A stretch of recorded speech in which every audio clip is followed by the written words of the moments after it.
Do you have the problem of having your crafts all out and I already lost the glasses? What did I do with them? Seriously? Where are my other glasses? Oh, dingbat. Hi guys, this is Rebecca from Lasso Create. Do you have the issue of crafting and sewing and then you can't see your table and you can't find your spectacles? Yeah. I'm always on the hunt for my glasses, and today's tutorial is going to hopefully help with that, and that is a glasses case stand. They're great for Christmas presents, so now's the perfect time, or the holiday season, to make some of these for your friends, and they actually would slip into a Christmas stocking. But before we get to that, I have a unboxing. I'm super excited to partner with Firmoo.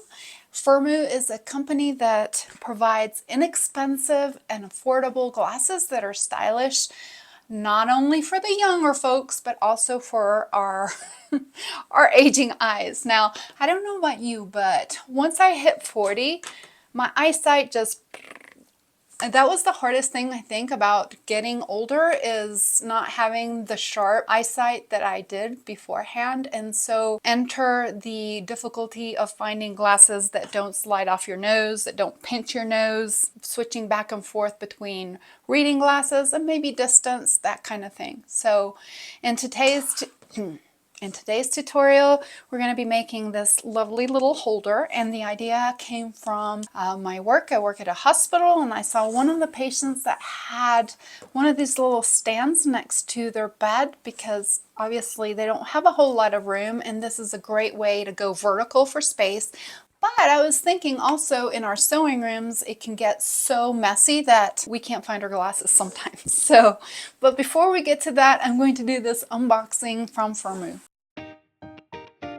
So guys, quite frankly, I did not realize how scratched up my glasses are, but they're super scratched up. No wonder I can't see right. It came in this little Mylar envelope and this little hard box that is easy to slip into your purse.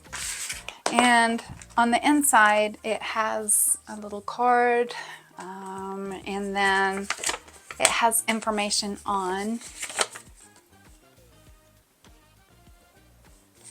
how to take care of your glasses, as well as adapting to your new glasses, especially if you have progressive lenses, maintaining eye health. And then it has information on how to contact the company, as well as the live chat or email services, and their return policy. It has a 60-day return and exchange, and it comes with a 365-day warranty. That's really nice. And then it comes with this little cute pouch, and I noticed it's one of my favorite colors. It's the Tiffany-ish blue. So it's super soft, and then it is a cleaning cloth and pouch. Now, as you guys know, I like to work with clear vinyl, and I thought it would be fun to go with a clear glasses frame that would also work for hospital, but also would go with pretty much any outfit. Try it on. So I got the ones that are for close-up because I do so much work with the computer at work, but also for sewing. And I got the anti-reflectives, which is actually pretty cool because I'm not seeing all the glares, especially with the cameras rolling. I want to show you how easy it is to actually navigate the website. So you go to the firmoo.com website, and it opens up with women. It has a wide category of frames available: women, men's, children's. It has blue light, progressives, prescription sunglasses, and it has best sellers. So the ones that I purchased, these ones, were actually under the hot or bestsellers, and they are the LKFS4126R, and they retail for $19.99. I chose the clear again, but you can also see that they have different colors that you can select from. kind of like this tortoiseshell look. That's pretty cool. One of the things that I really like, a section for video guides, and so you can shop by face shape. So if you're into the fashion cosmetics or just want something that would look kind of suitable to your face shape, it guides you as to how to choose your frames. It also has information on how to choose your lenses for single vision, progressive, or bifocal. Also have the how to order glasses online and how to measure your PD, which is pupillary distance, which if you've ever had your glasses done at the optometrist, they will put little dots on your glasses to make sure that the pupil is in the correct spot.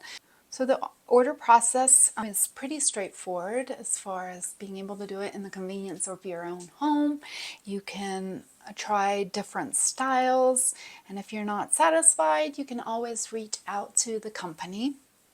So if you want to give them a try, I will include a link down below, and it has a 50% off the frames that you order by using the link. So check that out if you are on the lookout for some glasses. Now, let's move over to the tutorial portion where we are going to make this adorable little holder. Going vertical saves space, and it makes it easy for you to spot some of this red fabric. So I want to add that you can interface your cotton fabric with SF101, which is a woven interfacing, and it just gives it a little bit more body when you are quilting it. And I picked up some of this kind of soft fleecy fabric from Hobby Lobby. You want something that's soft that you can clean your glasses with also, and it just kind of adds an extra layer of protection. Some gravel accents for weights. You could use other things like some heavy washers or whatever. This is going to go in the bottom of this to kind of help weigh it down. Then you'll need a grid ruler and the pattern, and then some fusible foam or some sort of interfacing that will give it a little bit of support. The foam works really well. The foam I'm using is Pollen Flex Foam FF78F1. It's machine safe and it's fusible on one side. If what you have is not fusible, then don't worry about it, because we are going to be doing some quilting on it. You'll need a rotary cutter as well as a grid ruler, a marking tool, some snips, your sewing machine, and some thread that is coordinating. Now, to do the pattern, you can also use just like a piece of 8.5 by 11 paper.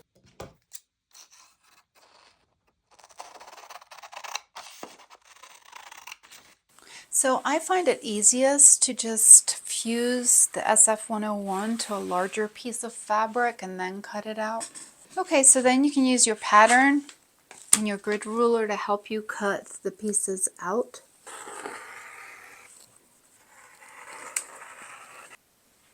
And if I didn't tell you guys, this stuff I got for 50% off at Hobby Lobby, and it's like a Santa Claus holiday discount. As messy as all get out. But cuts like butter. Cutting into my pattern. Oopsies.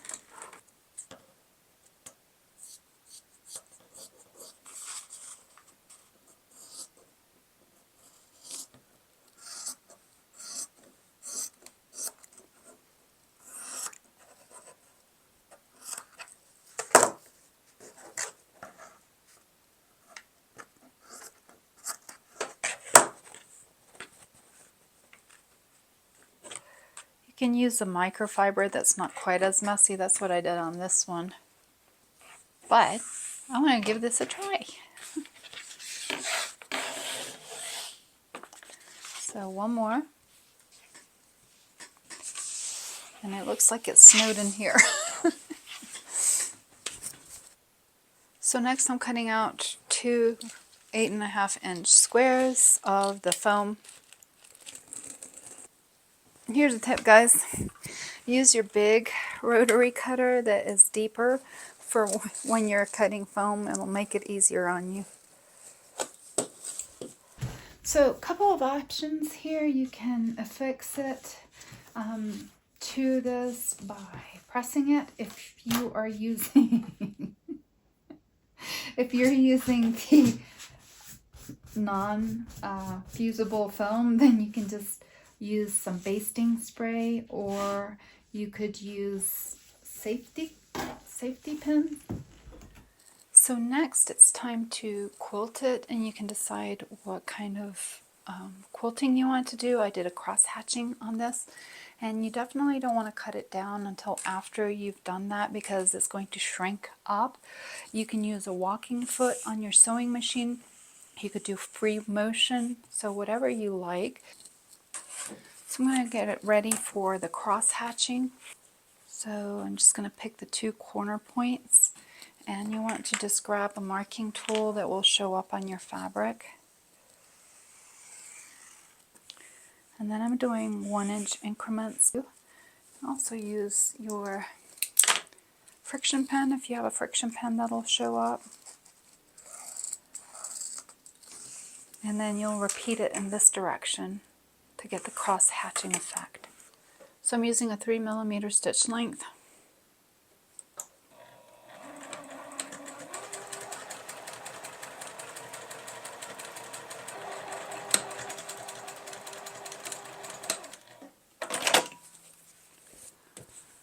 So you'll repeat it for the other panel as well.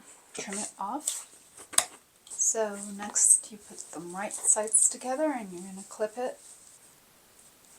So next I'm going to take it to the sewing machine and sew down 1/4 inch from the edge, back stitching at the beginning and the end, and starting again on this side, back stitching, going across and back stitching, jumping across to the other side and repeating back stitch, and come on down and back stitch. I'm going to use a 2.5mm stitch length, or 2.5 to 3, because this is kind of thick, so you might want to lengthen your stitch length. And if it shifts, don't worry, it'll be okay, because this part, the lining will kind of cover it up. Okay, so now it's time to box the corners. You're going to just put your hand in, and you're just going to line up the seams the best you can and clip it.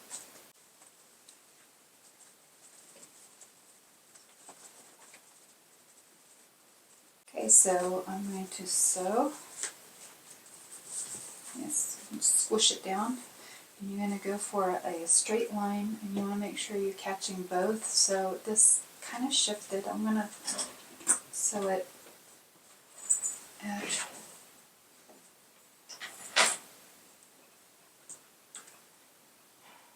1/4 inch.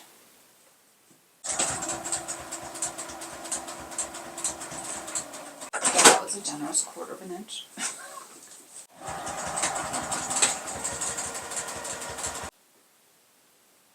Turn it so you can take a peek and see.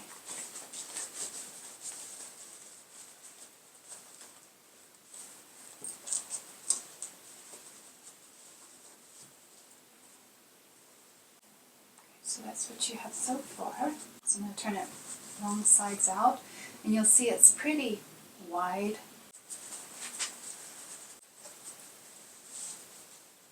Match up the right sides and just clip it. You're going to put a row of stitching down at 5/8 inch on both sides, and you want to come to about where it makes a point, back stitching.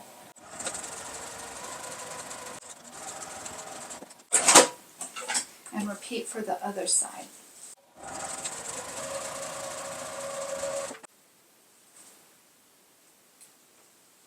So you can also cut some of the interior if you'd like. I think I'm going to do that.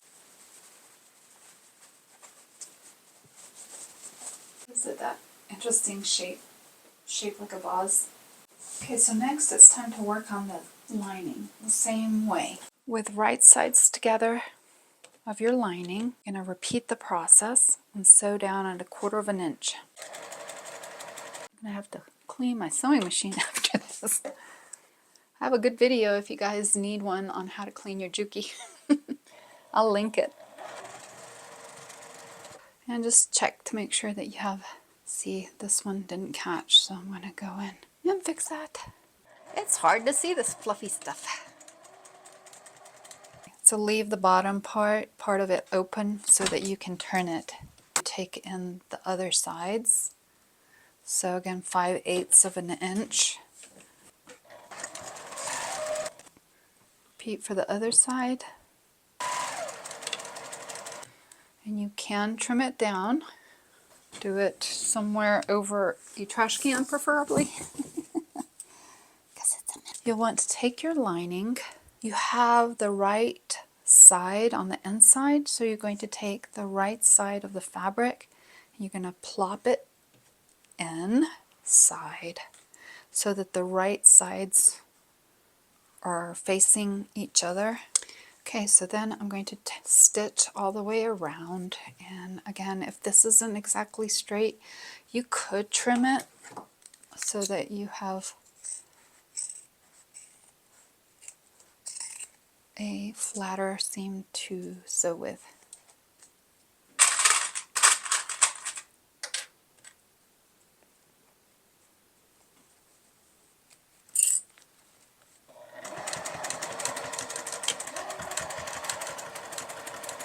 It's time to turn this out carefully. Oh, and you won't be able to recognize it because this stuff is so fuzzy.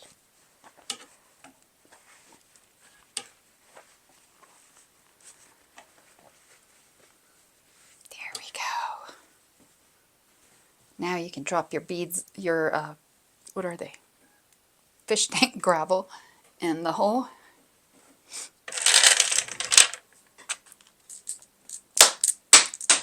And not on the floor. Make sure you've pushed it all out. If you need to use something to push the corners out, you can. Okay, so all that's left is to close the gap. I don't know if that caught. Hang on. Let's go.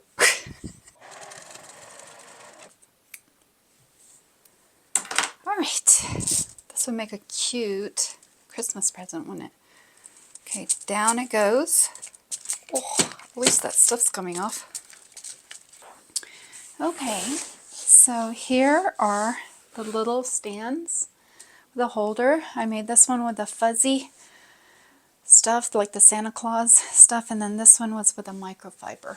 So I hope you enjoyed this tutorial, and make a few of these for your family and friends for the holidays or for Christmas, or for yourself. One upstairs, one downstairs, one at the office, one at home.